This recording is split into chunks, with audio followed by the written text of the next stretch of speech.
With a 1-0 lead on the bottom left of the map, we have the Zerg for Incredible Miracle. It is LGIM NesTea. Looking a little bit tired. one deep breath. He's up against the former Fnatic Terran, former TSL player as well. He is Alive. And make sure to give those players a bit of love, especially Alive. He's currently teamless, and you can always tweet at him on Twitter, support him a little bit, follow this guy. His idea is at Alive2S. Kind of turns the SE2 around a little bit, so the Twitter account a little bit unusual, Alive2S. Same goes for his opponent, NesTea, with a pretty unusual Twitter ID. You can follow him at LGIM_NesTea_. Yeah. So apparently someone got cheeky and stole his idea. Yeah, that's always really annoying when somebody does that for you. You can, of course, follow us at ProxyWolf and at Caldor, as well as at GOMTV to get updates on this tournament, scheduling, and things like that, like our new studio. Exactly. Coming out on the 19th of March. NesTea goes hatch first yet again after seeing that his opponent went for a normal barracks opening. He's not going to worry about proxies. And we have NesTea throwing in the additional drones. Not going into the pool just yet. Playing this a little bit greedy. He did this last game as well, but it's pretty safe once you've scouted what Alive is doing. Yeah, exactly. You can definitely do this, no problem whatsoever. Make sure that you get the additional drones out. Yes, your pool is going to be a little bit later, and you will have the later queen, but you have the better economy after it. It's very true. In the early game, you know, the queen gives you some extra larva, but you can't even always use that if you don't have those minerals to spend the larva on anyways. The last game just showed what I said about Alive in the last few weeks. He's struggling against Zerg, especially against Korean Zergs. So he has to find some kind of solution. He was always a player who said that this matchup is the matchup that worries him the most. He feels the most confident in his Terran versus Terran abilities, that where he's happy. Even if he's on a losing streak, he says it's still the matchup where I feel I can show my performance, and I am in a position where I know what I'm doing and know exactly how to react. I might lose the match, but I still feel very good about the path that I'm taking. Yeah. But against Zerg, he's always struggling a little bit. He's always in a position where he's like, well, if the Zergo gets in the late game, I don't know how to counter that. I don't know what exactly to do. And that's why we see pushes from him like we saw last game, where he's just very clearly trying to end the game early without getting into how the matchup is normally played out. I think, though, on this map, he's going to try to go for the late game and test his late game against NesTea's late game, his multitasking and his mechanics against NesTea's mechanics. He is trying to catch this Overlord. These Lings want to go rescue it. This is going to be pretty close. The Link is on the way, but it's definitely going to be a close call. The Overlord... I think he's going to lose the Overlord, actually. But it's still... the Lings are not... They can't go the fastest possible route. They have to walk around this He's going to lose it, and this is going to be brutal. And then he's going to lose the Lings as well with those Marines coming down. It shows once again that it's very important to make sure that you know your opponent's scouting pattern with the Overlords. If you can figure that out, there will be a very dire situation for a Zerg early on. Being supplyable at this point in time, it costs you not only time, but you lose 1 lava, you lose 100 minerals. It's really annoying. It messes up your build so much. Yeah, it's quite frustrating. Now NesTea has to start another Overlord, which in fact he has not done yet. He made 8 drones, he didn't have enough larva. Now he starts it. By the way, I wouldn't be surprised to see NesTea go into a Spire. This is his traditional Spire map. Yeah, I think we're going to see a Spire from him no matter what on this map. And, I mean, Infestors can be used on this map. A lot of other Zergs have shown great Infestor usage. Linok, Life, Dongrigu, but NesTea is the Mutaman, and he's going to be using it, I feel, certainly. In fact, he'll probably start his lair very soon. Yeah, we have him still with a lot of drones here. He's not going into a lair tech just yet. The last time he started roughly around the 7-minute mark. We have, for his opponent, by the way, the starport here. So what Alive did was not get any additional barracks out. He went into the gas immediately after his expansion, got his tech up, and has a very, very fast starport, which he uses not to get the medivac. No, he's going into Banshees with Cloak. Yep, going into Cloak. He has right now both watchtowers occupied by his first Hellion, and actually the second one by an SCV. The third unit is the second Hellion, which is now occupying NesTea's third, making sure he doesn't have a third base there. And since he went into that starport, he doesn't have that same Hellion map control that you would normally have, but when the Banshees get there, they can do a lot of damage against no Spore Crawlers. Look what we have for NesTea. NesTea is actually going into range upgrade and armor upgrade. This is very much what Stefano does when he goes into Hydralisks, and this could be a very interesting game now with the Banshees coming out. I wonder if we really see a Hydra then, or if he's just really trying to make sure that his Roaches are having a good position to be aggressive here. Yeah, it could be both. You know, we've seen a lot of Roach speed aggression. There's Roach speed as I say this, in fact, off of 2 base against Terran players. Yeah. Would not be surprised to see that either. He has to defend against these Banshees really well, though, if he wants to have this timing able to work. He has 4 queens on 2 bases, so that should definitely help him. But Here I'm comes that really Banshee. interested to see what we are seeing happening here. The Banshee, He needs to get an Overseer right away. he doesn't have one. He doesn't have the detection. You're so right. He gets the Spore Crawlers, and the queens are ready, but the Banshee is still able to take down a few of these drones. And this also indicates now to NesTea that if he decides to attack with purely Roaches, the Banshees will definitely be a nuisance. Yeah. Banshee number 2 misses the Roach Yeah, he force, doesn't though. see it.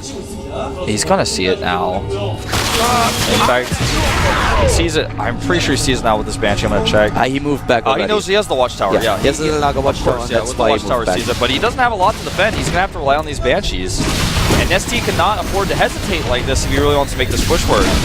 I don't think that he's gonna He's just gonna back off here and take a third, I think. This buys him some time, but the big problem for him really is that he doesn't have a lot of anti-air that he can deal with, so he's gonna lose a lot of these Roaches. +1/+1 for him will be done. But Alive has the time that he needs to get his siege tanks out and the siege tech. Yeah, it looks like NesTea's actually gonna run around here and still go for the attack. I feel this is not going to be very successful. Obviously with the siege tanks coming out, but even without them, he's got more units out. He's got a second bunker and the wall. NesTea doesn't have high ground vision. There is no Overseer that could spot this. The siege tank on the high ground, so there's no chance for him to actually break through. The Banshee in total gets 9 kills at the bottom left. The third base has been scouted. Alive in this game is looking a lot better than in game number 1. The Banshees gave him... You know, the Banshees nowadays are not really for killing drones. Obviously, if you can kill some drones, that's nice, but it's more so about the feeling of control you get on the middle of the map. You can push Roaches and Lings off of Watchtowers. You can kill Roach bushes before they arrive at the base, slow them down, make your opponent hesitate. And that's exactly what he's accomplished here. Overseer goes down as well as the changing, which further supply blocks NesTea here, who's trying to get his tech back up. Alive is in a great spot, even landing his 3rd command center right now. Also, the amount of harvesters, 57 against 52 for a Terran player, that's absolutely fine. Extra mules, that's what you got. And NesTea, with what happened so far in the game, decides to go into an infestation pit. We don't see his traditional spy attack. He's going for the infestors, playing it a bit more standard. 12 harvesters killed. This is really getting very annoying for NesTea. He's losing so many of his drones. Yeah, but right now he's only 10 workers up, which is not really ideal against a player who's opened like this with a slightly later 3rd command center. More tanks coming out for Alive, who takes a pretty significant supply lead. His combat shields are finishing, his stim is finishing, he's getting his armor upgrade now. He's got the armory finishing up so he can start +2 for his weapons. Just everything for Alive is going the way he's planned it, and that makes you comfortable as a Terran player. The only thing that he doesn't succeed in is control the creep spread. He had the Banshees, and if you have them, you can drop scans and make sure that those creep tumors are taken out. But he couldn't even see the active creep tumors. Legend highlighted it a little bit earlier, and it was just outside of the range.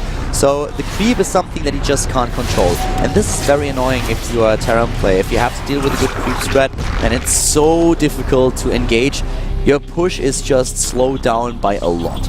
Yeah, it really makes it so that you have to be so meticulous with your scans as you're moving out. It means the Zerg player's counterattacks are even faster. He has more vision on the map. 9 infestors on the way for NesTea. This is actually one of the most non-NesTea looking NesTea games we've seen. All these infestors coming out. These Roaches get caught. Roach is obviously not an important part of NesTea's composition, but you never want to throw them away. Uh-oh, he's got a scary Alive push coming down to his 4th base. I'm not sure if he can hold this without the infestors ready. Well, the infestors just popped a lot of them, that is. They have a few in fungals, but he needs to be careful. The siege tanks are sieged up. If you get too close, then they will outrange your infestors. And if you lose the infestors like he does now, then not only are your tech units gone, but also your weapons against the push He needs like to move this. those investors away or the Marauders will have fun and chase them down. Looks like Alive doesn't notice. He's very lucky. NesTea, that is. Yeah, moves both of them back. He goes for a counterattack at the third. This is a really heavy counterattack. He's just going to sacrifice his fourth, it looks like. Not a lot of siege tanks in the vicinity. Yeah, not a lot of anything here, really. Just a bunker. The third base is of course gone. NesTea didn't even try to defend it. But we have, it looks like we really have a little bit of a trade scenario. We have Alive now moving down to the bottom left. His siege tanks are following suit. There they are. Some Infested Terrans being dropped here to try to tank some damage. Roach is killing reinforcing Marines. Alive needs to deal with this Roach force somehow. He definitely at least needs to change his rally because he's losing so much he's going to lose even more Marines here. And now the Commander is not cancelled. At the bottom left, he's losing a lot of siege tanks, and a good bundle takes those Marines down. Uh-oh, Alive. Alive is getting sandwiched as Roach is NesTea coming with moves speed. down. He's got +2 carapace for them. And Alive is losing way too much here. He's not mining as third. He's just now relanded that. And NesTea takes great engagements here. The Hive is coming up for him now. Alive just lost every advantage he has. There's no creep control. There's no way to stop NesTea from remaking his fourth, and it's not going to be easy to stop NesTea's next attack at his third again. He's trying to come back into this game with drops, but NesTea has shown great defense so far. He's a little bit late to the rescue with the links, but he will make sure that there is not too much damage done. It's not like he lost the tech structure here or too many harvesters. He can still repel this drop. Nope, drop is repelled. And Alive needs to do something drastic here. He is catching up in supply pretty quickly because he does have that infrastructure set up in his main. He started mining again at his third, but he needs to do more than just keep making units. He needs to take something big. Taking out the Spire with one Cloak Banshee would be a treat. In fact, with no Overseer nearby, if he targets this, I'm not sure if he can save it. That Alive is not paying attention. He shouldn't be able. He should be able to kill it. There are infestors around. There are spore crawlers, and now with the spore crawler in position, yeah, the Spire survives. But at least it was scouted.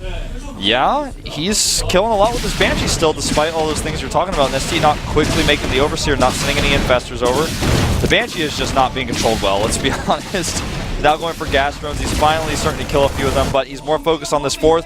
This counterattack is huge, though. NesTea going in with a big push with so many roaches and lings, but no infestor support. Alive is set up to defend this, and his Banshee, I think, is still alive. No, it has finally been taken out. But we had 16 harvesters in total die to the Banshee pressure, and that is quite a bit. Worker supply, as highlighted here, is very even. And Alive was able to claim his way back into this game. We have him now with a nearly 200 supply against NesTea. Yep, he's remaking that fourth command center. But he will have to deal with the greater Spire that NesTea has now started. NesTea just has to make sure he can keep control of the map, retake a fourth, and make sure that Alive can't take his fourth. If he keeps trying to attack into Alive's third base, that's going to be how Alive gets back in this game easily, because he starts to build the bank, he can get those starports out and deal with the greater Spire. I like that he's continued to use this one dropship.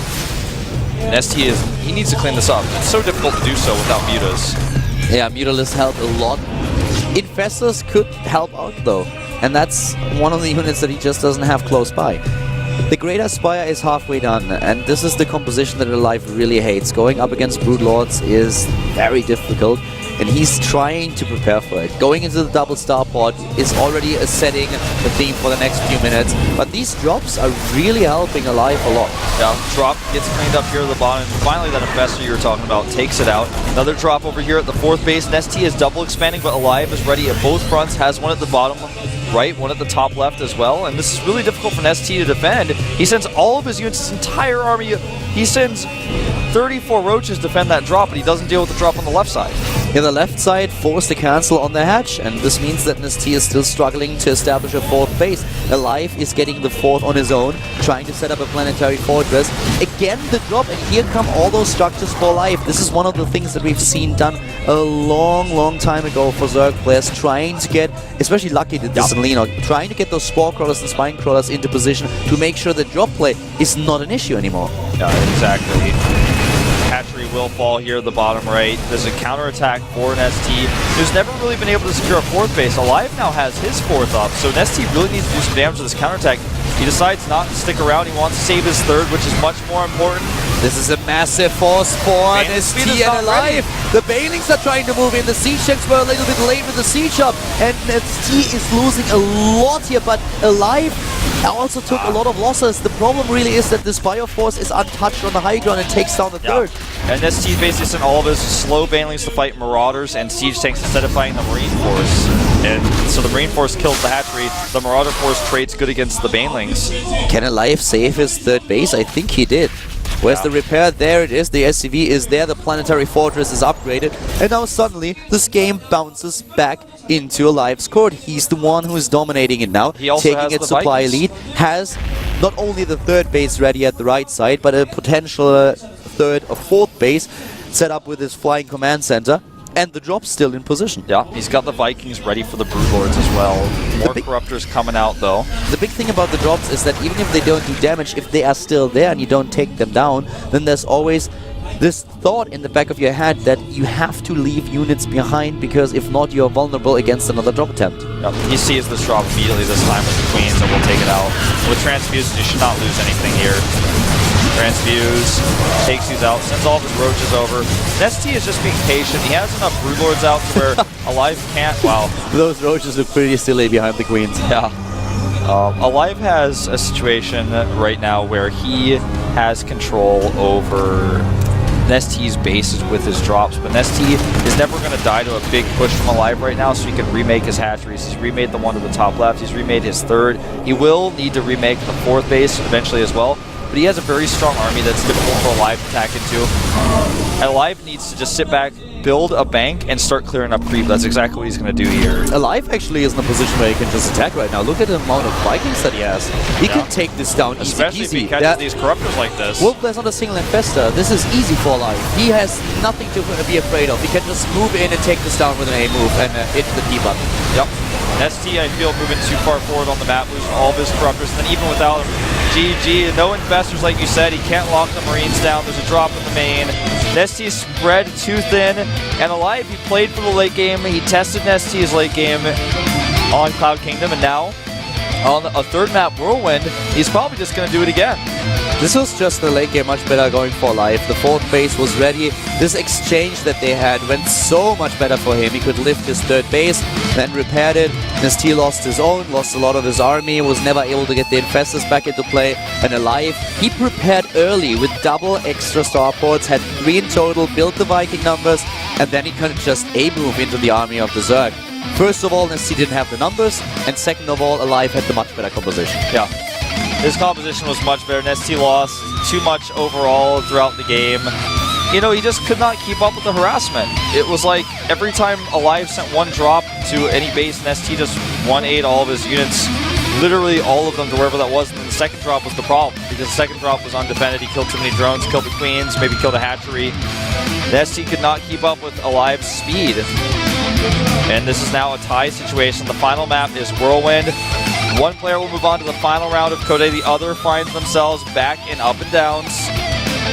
Whirlwind is going to be a very interesting map for this last game between the two of them. A very big map, a 4-player map. Scouting is very important, and also mind games can come into play here. NesTea has shown great mind games in the past. Can he pull it off against Alive? One of them will advance, as you said, Wolf, so we are going to find out right now who it's going to be. Will we have a Terran player succeed and arrive in round 3, or is it going to be NesTea? Whoever it is, the winner has to face off against Live, and this is going to be very difficult. So let's find out who's going to take this third game on Whirlwind. This is the GSL Code with Carl and Wolf.